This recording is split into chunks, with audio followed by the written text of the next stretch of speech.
magwa. Nitiere jafwambo maro madwa ni wadhi ire gi sani, Millicent Adhiambo, ka nitiere kaunti ma Kisumu. Millicent, ageno ni chiyo maber e kaunti ma Kisumu okinyi ma kawuono. Odiochieng' ma kawuono jopiny rito gi sironyo mar mondo mi giwinja ne gino ma jatend piny Kenya William Ruto biro bedo ka wacho e od bura mamalo odiochieng' ma kawuono, mobiro bedo kochiwo twak mare wi chal mar piny Kenya. Inyalo mana bagonwa twak e kaunti ma Kisumu kanyo kod jopiny mar mondo mi wawinjane to gin to gigeno winjang'o. Millicent. Joyce, achiel kachiel kawuok e kaunti ma Kisumu kaendi e kar timo ohala machichwa, kuma bende wan kod jopiny johala kaachiel kod oganda mopogore opogore mawuok Kisumu kaendi ma bende geno winjo twak jatend piny William Ruto ma bende odhi chwalo e nyim od bura mamalo odiochieng' ma kawuono, kaka ogen ga ni tok higa achiel ka tok higa achiel jatend piny owinjo chwal ga lipot ewi kaka osetiyo ne jopiny nyaka odonje e ofis kata ka otelo mar kom tend piny Kenya. Ka kamano adhi achiel kachiel ir jopiny mondo ginyiswa ni to e twak ma jatend piny ogeno mar twago gi jopiny e nyim od bura, gin kaka jopiny ma Kisumu gigeno winjang'o, to ka ging'iyo kaka jatend piny osetiyo ginyalo wacho ang'o kata ginyalo kete ratil e yo mane kaka osetiyo nyaka ne okaw kom telo ma pacho kaendi. Machiegni abo chako kodi king'iyo kamera ichakna gi nyingo ni sania jatend piny ogen mar chiwo lipot ewi kaka osetiyo ne jopiny tok higa achiel nyaka nodonje apis kaka jatend piny. In ang'o gini migeno winjo mondo Rito otwae kata king'iyo kaka osetiyo, iparo no osetiyo yo machalo nade? Erokamano ahinya. An iluonga ni Nicholas Ariyo. An Jadak ma Kisumu ka. Kendo amor godiochieng' ma kawuono kaneno ka jo Ramogi ochopo ka mondo kaw pachwa kaka jo Kenya. E twak ma ker dhi bedo go kawuono, kaluwore gi higa achiel ma ker osetiyogo, pasent manyalo miye en 30 ewi 100. Kaluwore ni kaka wan jopiny wawinjo ngima matek. Ker nonyisowa ni ngima ne dhi dok piny sama no campaign, to nyaka sani gik manokwanonwa onge mosetimo kata achiel. Kawuono ni eka japiny gwonyore gi pado. Kidhi kata ng'iewo mogo king'iewe kawuono kinyen malo.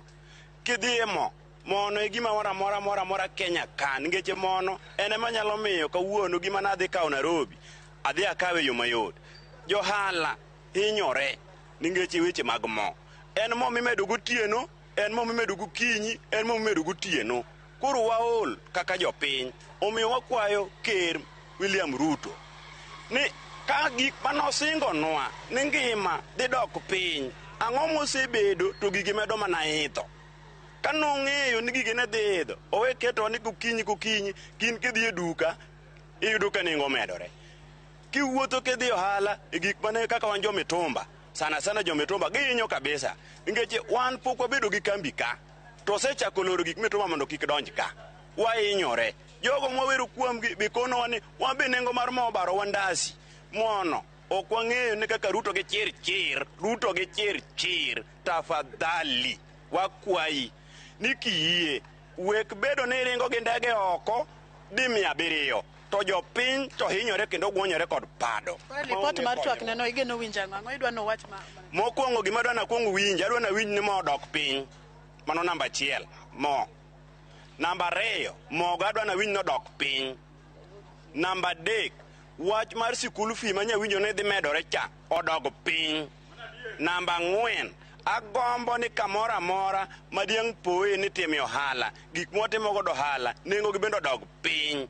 Ningeche gi ohala go ema konyo majority mar Kenya odag ohala to gidak mana go ohala mag mitumba. Erokamano. Machiegni kuom nyinga iluonga ni Edith Ojwang'. An Jadak ma Kisumu County, tatiye Ichichwa Market. Wainyore kabisa.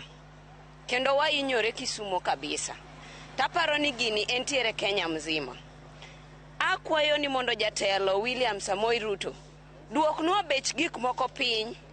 Wantiere gi single mothers modak kendgi. Piny sani tek makata single mother nyalo tho e bath yo. Sani jonyuol dere.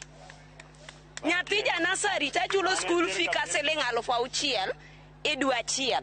Achalo ng'ama timo gimoro amora to onge pesa moro amora ma an go. Koro twak ne igeno winjang'o mondo mi lipodi ogol ni okony piny? Oduok gimoro amora piny mondo kony ji kaka wan machandore. kik omed ng'awnwa ngima malo nikech wahinyore wi ngima mong'aw malono. Odwoknwa gik moko piny. Erokamano mana mapiyo piyo ng'ama. Erokamano. An iluonga ni Christopher. An be johala chichwa ka. Jowetego osewuoyo kuom weche maber ahinya. An be ok adhi wuoyo mang'eny. Awuoyo matin ni ker owinj duond jopiny, odwok bech gik moko moti piny, o subsidize gik mane ker manokalo no subsidize mondo wakonyre. Sani bech gik moko odhi malo te, nyaka kibrit nyaka chumbi. Gik mane bechgi ne ni silinge. Sani gik moko medre te, ji nigi stress, dhano wuotho ka kwano lwetgi. Koro an percentage mamiye te na 10 ewi 100. An ok anyalo goyo kapande. Tong' dek nga owinjo dholuo. To do winjo wach ni maler. Erokamano. Erokamano ahinya. Machiegni ungeke weche mag pur bende. Bane okutino matin. Erokamano. An mawuoyo ni iluonga ni Marcos. Ne jatend piny tek.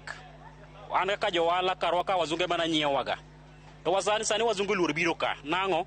Sani ka gibiro gi goods ma worth 75% or 75,000 to bedo tax. Koro jogo luor biro. Sani koro gimo watim ka onge piny orere matek ta. Ne Mr. Taxman mbeke gini mapiny.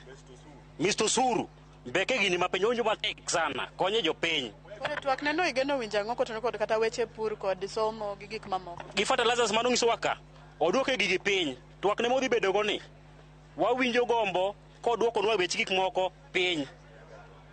Skari manowacho sani bei lich.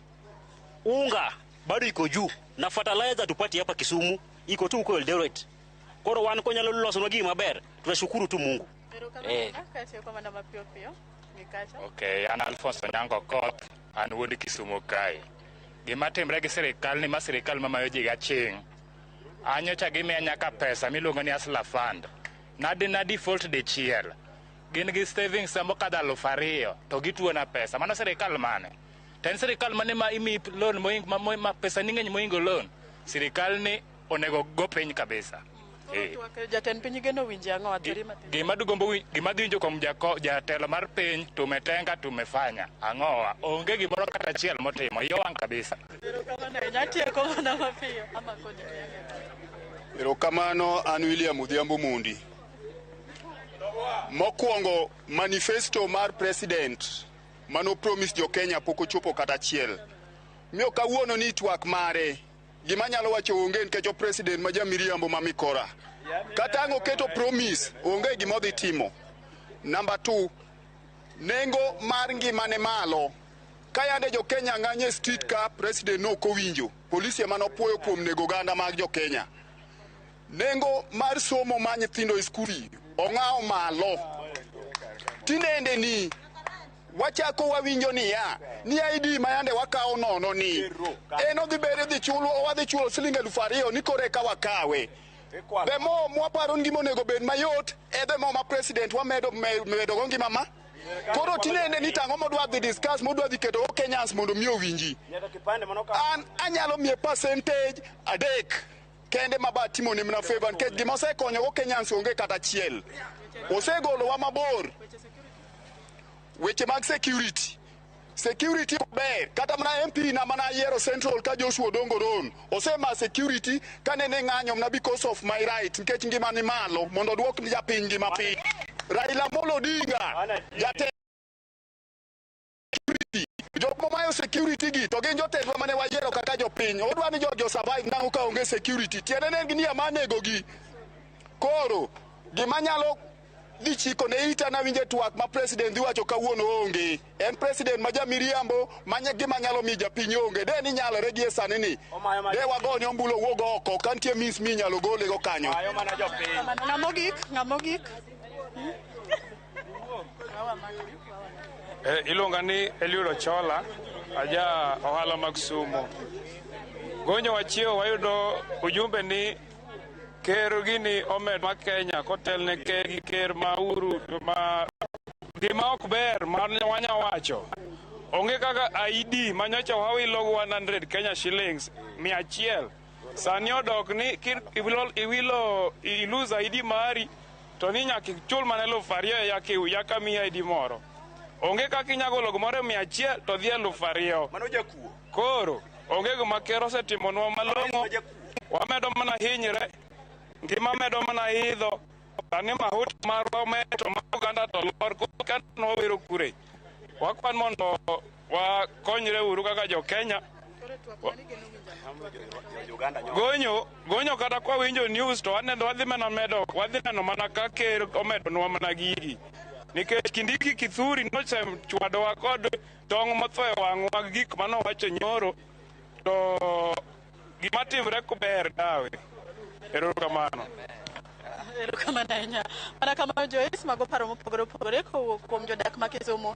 Iwinjo ka giwacho kendo gichiwo ratil mopogore opogore ne kaka jatend piny osetiyo nyaka ne odonj e kom telo kaka jatend piny ma pacho kaendi. Ka iwinjo ka pod giywak ni gigombo mana winjo ni e twak jatend piny odiochieng' ma kawuono modhi chwalo lipot mare kaka osetiyo e nyim od bura mamalo. Gimokwongo ng'ima duong' en kaka onyalo duoko ne jo Kenya ngima ma osebedo ka idho kinyi kod odhiambo piny mondo jo Kenya oyud fuong'ruok. Ka mano chaduoko ni e studio e thor wach ma wan go mondo idhi nyime kod kawo paro mopogore opogore kowuok kuom wendwa ma wan go kaachiel kod jogo mawuok e counties mopogore opogore. Joyce an kuomi.